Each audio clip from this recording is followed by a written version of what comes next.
Hello viewers, welcome back to my channel. আবারও হাজির হলাম তোমাদের সামনে নতুন আরেকটি প্র্যাকটিস পার্ট নিয়ে।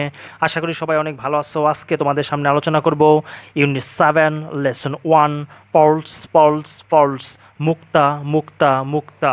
এতে বলা আছে look at the pictures and discuss in pairs. ছবিগুলোর দিকে তাকাও এবং যুগল আলোচনা করো।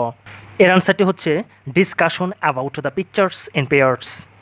ছবিগুলো সম্পর্কে যুগল আলোচনা করো বা জোরবদ্ধভাবে আলোচনা করো। Myself, what do you see in the left picture? বাম পাশের ছবিতে তুমি কি দেখছো? My partner, I see a pearls necklace in the left picture. বাম পাশের ছবিতে আমি একটি মুক্তার মালা দেখি। Myself, what do you see in the right picture? ডান পাশের ছবিতে তুমি কি দেখো? My partner, I see a woman wearing a pearls necklace in the right picture. ডান পাশের ছবিতে আমি মুক্তার মালা পরিহিত এক মহিলাকে দেখছি। বিতে বলা আছে read the text and answer the questions that follow. পাঠ্যাংশটি পড়ো এবং নিচের প্রশ্নগুলোর উত্তর দাও। কোয়েশ্চেন্স নাম্বার 1 এর প্রশ্নে বলা আছে do you think pearls were discovered by ancient why? তুমি কি মনে করো দৈবক্রমে মুক্তা আবিষ্কৃত হয়েছিল, কেন? বিনংয়ের নাম্বার 1 এর আনসারটি হচ্ছে ইয়েস আই থিঙ্ক সো। হ্যাঁ, আমি তাই মনে করি। Pearls were discovered by ancient because the human beings were searching for food at the seashore and then they discovered pearls. হ্যাঁ, আমি এরকম মনে করি।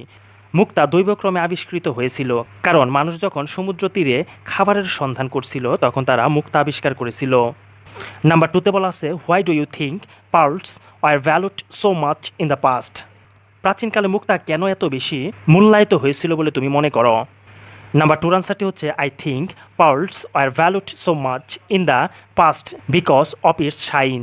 আমি মনে করি উজ্জ্বলের জন্য প্রাচীনকালে মুক্তা এত বেশি মূল্যায়িত হয়েছিল। Besides the ancient people thought the pearls as a shine of wealth, social status, love and respect. এছাড়া প্রাচীন লোকেরা মুক্তাকে সম্পদ, সামাজিক মর্যাদা, ভালোবাসা এবং শ্রদ্ধার প্রতীক হিসেবে মনে করত। নাম্বার 3 প্রশ্নে বলা আছে what good luck the knights thought would pearls bring them? মুক্তা তাদের কোন ধরনের সৌভাগ্য এনে দিবে বলে বীর যোদ্ধারা চিন্তা করত? নাম্বার 3 আনসারে বলা আছে the knights that the pearls would bring them good luck in the battles. বীর যোদ্ধারা যুদ্ধক্ষেত্রে মুক্তা তাদের জন্য সৌভাগ্য বয়ে আনবে বলে মনে করত। সিতে বলা আছে read the text in B again and write the information in the table. B পাঠ্যাংশটি আবার পড়ো এবং ছকের মধ্যে তথ্য লেখো। সির আনসারটি হচ্ছে নাম্বার 1-এ বলা আছে the ancient Egyptians wore pearls as a sign of love and respect in the society. প্রাচীন মিশরীয়রা মুক্তা পরত তাদের সমাজের ভালোবাসা ও শ্রদ্ধার প্রতীক হিসেবে। নাম্বার 2-তে বলা আছে the Greeks wore pearls as a sign of wealth and social position in the ancient times. গ্রিকরা মুক্তা পরত অতীতের সম্পদ ও সামাজিক অবস্থানের প্রতীক হিসেবে। নাম্বার 3-তে বলা আছে the ancient Romans wore pearls as the greatest sign of wealth and social status in their society.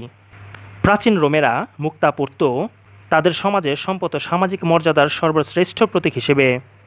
Number 4-এ বলা আছে the brave knights wore pearls for good luck in the battles in the ancient Times.